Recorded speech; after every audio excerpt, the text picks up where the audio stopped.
हाँ बेटा, video number 2। अब देखिए बेटा, कुल सेल अभिक्रिया। यहाँ MnO2 प्लस, 2 इलेक्ट्रॉन से 2 इलेक्ट्रॉन कैंसिल, Zn की जगह Zn बेटा, MnO2 की जगह MnO2 बेटा, 2NH4 प्लस बेटा, ये रहे 2NH4 प्लस, 2 इलेक्ट्रॉन से 2 इलेक्ट्रॉन कैंसिल, ये लिख दिया, ये लिख दिया, ये लिख दिया बेटा, तीर का निशान बेटा।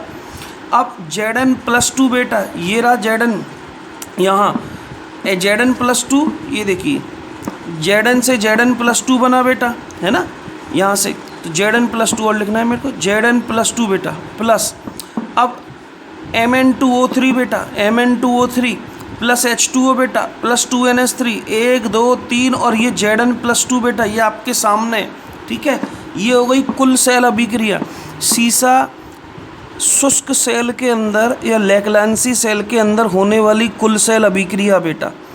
यहाँ NH3 गैस के रूप में निकल रही है बेटा। अब आपका क्वेश्चन कि सर इस सेल में अमोनिया गैस के रूप में निकलती है, ये रही गैस के रूप में, तो ये सेल फूल जाना चाहिए। हाँ, कई बार देखा है हमने, सेल फूल जाता है। सेल फूल क्यों जाता है? क्योंकि ये गैस जो है वो निकलती है, जैसी अभिक्रिया चलती है उसके अंदर ये अमोनिया गैस निकलती है, तो सेल फूल जाना चाहिए। लेकिन कई बार फूल जाता है, मोस्टली फूलता नहीं है। तो ये गैस गई कहाँ? सेल तो बिल्कुल पैक होता है, उसमें कोई छेद नहीं होता, तो ये गैस जाती कहाँ? ये सेल की गैस कहाँ गई? इस तरह से तो ये सेल बहुत ज़्यादा फूल जाना चाहिए, जैसे जैसे अभिक्रिया करेगा सेल फूलता जाना चाहिए, लेकिन ऐसा होता नहीं है। कई बार ऐसा होता है, उसका रीज़न बताऊँगा आपको क्यों होता है। तो पहला क्वेश्चन, सेल अभिक्रिया में निकलने वाली अमोनिया गैस कहाँ चली जाती है। दूसरा क्वेश्चन, सर आपने ZnCl2 लिया, इसका तो कोई कार्य हुआ ही नहीं, हमने क्रियाविधि पढ़ ली एनोड पर कैथोड पर कुल सेल अभिक्रिया, सर इसका क्या काम है? इसका तो कोई काम ही नहीं बताया सर आपने, ये तो यूज़ हो गया, ये कहाँ चला गया सर? तो आंसर सुनिए, ये इसी के काम आता है। यहाँ इस सेल में होने वाली कुल सेल अभिक्रिया में जो अमोनिया गैस निकलती है, इस अमोनिया गैस को ये ZnCl2 जो है वो अवशोषित करके एक संकुल यौगिक या आयन का निर्माण करता है। ये काम है ZnCl2 का। तो क्वेश्चन आएगा शुष्क सेल में ZnCl2 का क्या कार्य है? आपका आंसर होगा शुष्क सेल में ZnCl2 जो होता है ये इस निकलने वाली अमोनिया गैस को अवशोषित करके एक संकुल यौगिक या आयन का निर्माण करता है। ये अभिक्रिया है। ये ZnCl2 इसने इस अमोनिया गैस को अवशोषित करा, इससे क्रिया करके ये एक संकुल यौगिक बनाया ZnNH3 का होल 4 Cl2। ये तो यौगिक है।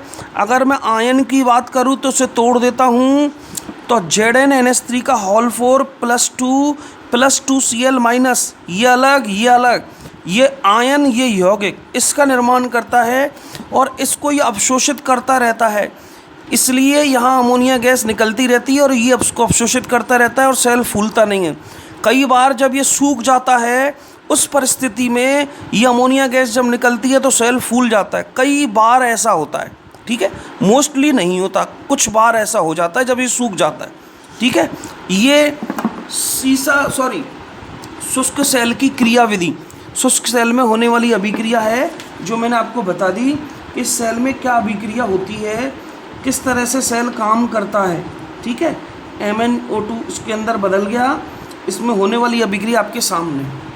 अब एक क्वेश्चन, इसका ड्रॉबैक क्या है, इसकी कमी क्या है शुष्क सेल की।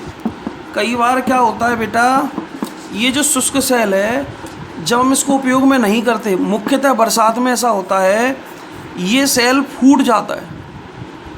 और फूटने पर ये क्यों फूट जाता है? क्योंकि इसके अंदर NH4Cl का उपयोग होता है और ये NH4Cl अम्लीय होता है और ये अम्लीय होने के कारण जिंक की पात्र की दीवार में छेद कर देता है। जो जिंक का पात्र है इसकी दीवार पर छेद कर देता है। छेद करने से इसका जो पदार्थ है निकल कर बाहर आ जाता है और विद्युत धारा इस पदार्थ के अंदर प्रवाहित हो जाती है जिसकी मुझे ज़रूरत ही नहीं है।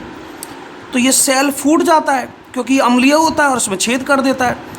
इसलिए आजकल लीक प्रूफ सेल बनाए हैं। आपने देखा होगा इससे बचाव के लिए जो सेल है इसके ऊपर स्टील की परत चढ़ा दी जाती है, ऐसे पूरा पैक, और इसके ऊपर कंपनी का ऐड लगा दिया जाता है। निप्पो है, जिसका भी सेल है, एवर रेडी है, उसका ऐड स्टील की, पहले कागज़ की आती थी। कागज़ की आने के कारण क्या होता था, इसमें से अम्लीय माध्यम निकलकर वो NH4Cl निकल जाता था और कागज़ को गला देता था। इससे बचाव के लिए आजकल स्टील की परत चढ़ाई जाती है, बिल्कुल बंद कर दिया जाता है और उसके ऊपर कंपनी का ऐड दे दिया जाता है। पहले कागज़ के ऊपर आता था, ठीक है। इसको कहते हैं लीक प्रूफ सेल। ये लीक प्रूफ सेल के नाम से जाना जाता है, ठीक है। तो ये मैंने आज आपको पढ़ाया शुष्क सेल। पहला क्वेश्चन इसमें इसका चित्र आता है, बिल्कुल साफ चित्र 1 नंबर का। दूसरा इसकी क्रिया विधि आती है, एनोड पर कैथोड पर। अगर एनोड और कैथोड की अभिक्रिया याद है तो बस कुल सेल अभिक्रिया लिखने में कोई प्रॉब्लम नहीं आएगी। जो कट रहा है उसे काट दो, तीर के इधर लिख दो, तीर के उधर लिख दो, जो मैंने लिख दी। तीसरा अमोनियम क्लोराइड का विद्युत अपघट की तरह ZnCl का उपयोग, जो मैंने आपको बता दिया। इसकी कमी मैंने आपको बता दी। बचाव के उपाय भी बता दिए, किस तरह से इसको बचाव किया जाता है, बचाया जाता है बेटा, है ना। तो ये मेरा शुष्क सेल पहला, लेकलांसी शुष्क सेल, प्राथमिक सेल का पहला उदाहरण। सेल नंबर 2, दूसरा एग्जाम्पल मैं पढ़ाता हूँ, वो है सीसा संचायक सेल। ये देखिए, दूसरा उदाहरण लेके चलता हूँ, सीसा संचायक सेल नंबर 2। सीसा संचायक सेल, इसके बारे में डिस्कस करते हैं। ये एक द्वितीयक प्रकार का सेल है जिसको बार बार आवेशित किया जा सकता है, चार्ज किया जा सकता है। ये घरों में उपयोग में, इन्वर्टर के अंदर जो बैटरी अपन घरों में उपयोग करते हैं वो सेल मैं पढ़ा रहा हूँ। उसकी बनावट पढ़ा रहा हूँ, उसकी क्रिया विधि पढ़ा रहा हूँ। किस तरह से क्वेश्चन आएगा वो भी मैं आपको समझाऊंगा। सीसा संचायक सेल, सीसा यानी लेड, इंग्लिश में लेड स्टोरेज सेल। क्वेश्चन, इसे सीसा संचायक सेल क्यों कहते हैं? पहला, क्योंकि ये विद्युत ऊर्जा को अपने अंदर संचयित करके रखता है, संरक्षित रखता है, इसलिए इसे सीसा संचायक सेल, स्टोरेज। जैसे ही घरों में लाइट जाती है, इन्वर्टर से लाइट आ जाती है, तो इसके अंदर अभिक्रिया चालू हो जाती है। तो ये विद्युत ऊर्जा को अपने अंदर संचयित करके रखता है, इसलिए इसे सीसा संचायक सेल कहा जाता है। बनावट, ये एक पूरा, आपने देखा होगा बैटरी, आपने देखी होगी बड़ी बड़ी, सबने घरों में रखी हुई, पूरा एक कवर है बैटरी का। ये आपके सामने बैटरी का कवर है। इसमें PV और SN धातु के मिश्र धातु है, लेड और टिन, लेड और टिन के खोखे हैं। जैसे ये खोका, ये एक खोका है इस तरह से। अब ये खाली है अंदर से, मैं इसके अंदर ये स्केच में से निकाल देता हूँ, इसके अंदर ये भरी हुई है, ये वाली है ना, तो इसको निकाल दूँ तो ये खोका ही है। तो इसके बने PV और टिन के खोखे बने ऐसे, 1 2 3 बार खोखे बने होते हैं, खाली खाली। इन खाली खोखों में एक के अंदर तो लेड का चूर्ण भरते हैं। ये देखो अलग अलग पेन से बनाए हैं मैंने, दो एक पेन से, दोनों अलग पेन से। इसके अंदर तो लेड का चूर्ण बना है जो कि एनोड की तरह काम करेंगे, 2 एनोड हो गए। दूसरे खोखों में, ये सब खोखे लेड और टिन के बने, दूसरे खोखों में हमने PbO2 का चूर्ण भरा है, पाउडर भरा है, जो कैथोड की तरह कार्य कर रहा है। ठीक है, मेरा एनोड हो गया, मेरा कैथोड हो गया। ये सब इलेक्ट्रोड जिस विलयन में डूबे हैं वो है विद्युत अपघट्ट। यहाँ विद्युत अपघट्ट के रूप में डाइल्यूट H2SO4 लिया है, तनु H2SO4, जो विद्युत अपघट्ट की तरह कार्य कर रहा है। 38% H2SO4 लिया है, 38%, बाकी का पानी है। तो 3 चीज़ हो गई,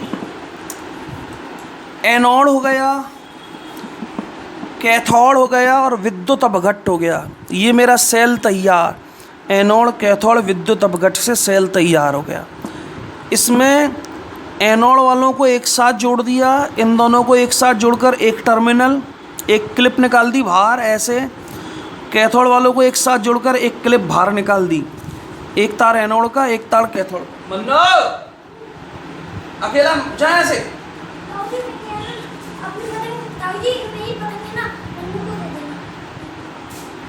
ये एनोड हो गया, ये कैथोड हो गया, ये विद्युत अपघट्ट हो गया, ये सेल हो गया। अब सेल को जैसे ही जोड़ा जाता है, प्लस और माइनस टर्मिनल ये हैं, इनको जैसे ही जोड़ते हैं ये सेल के अंदर अभिक्रिया चालू होती है। क्या अभिक्रिया होती है वो समझते हैं। तो मेरा ये चित्र समझ लो, चित्र आता है 2 नंबर के चित्र आएंगे बेटा आपके पेपर में, 100% 2 नंबर के चित्र आएंगे। नामांकित चित्र बनाओ, चित्र ही चित्र के 2 नंबर, 2 चित्र आएंगे 1-1 नंबर के, इसलिए चित्रों पर विशेष ध्यान देना है। क्रियाविधि क्या होता है इसके अंदर, ये देखिए ये सेल की क्रियाविधि। सबसे पहले एनोड पर देखते हैं, एनोड पर क्या हो रहा है, कैथोड पर क्या हो रहा है। एनोड पीवी का एनोड है, आपके सामने दिखा हुआ है पीवी का एनोड, ठीक है। ये पीवी का लेड का एनोड है। सबसे पहले इसने एनोड पर हमेशा ऑक्सीडेशन होता है, पीवी ने 2 इलेक्ट्रॉन त्यागे, Pv+2 बनाया, ऑक्सीडेशन हो गया। ये Pv+2 SO4-2 से क्रिया करता है। ये SO4-2 इस विद्युत अपघट्ट से आता है, क्योंकि H2SO4 जो होता है वो 2H प्लस SO4-2 में डिवाइड होता है, तो विद्युत अपघट्ट टूट जाता है, तो SO4 2- से प्लस माइनस से क्रिया करता है, PbSO4 बनाता है जो सॉलिड होता है, और ये PbSO4 इन इलेक्ट्रोडों के नीचे जमा होता रहता है। जैसे जैसे PbSO4 बनता जाएगा इन इलेक्ट्रोडों के नीचे जमा होता चला जाएगा, क्योंकि ये सॉलिड है, ठीक है। तो ये एनोड पर होने वाली अभिक्रिया, दोनों को मिलाकर एक अभिक्रिया लिख देता हूँ। ये मत कंफ्यूज होना कि ये एनोड है ये कैथोड, ना, ये सब एनोड पर ही हो रहा है। इन दोनों को मिलाकर एक समीकरण आपके सामने है। इसको Pv2+ से Pv2+ कैंसिल हो गया, ये आपके सामने कैंसिल हो गया। Pv की जगह Pv, SO4-2 की जगह SO4-, तीर का निशान, 2 इलेक्ट्रॉन ये रहे, PbSO4 ये रहा। समीकरण 1, ये एनोड पर होने वाली अभिक्रिया। आपसे सीसा संचयक सेल में होने वाली एनोड की अभिक्रिया पूछ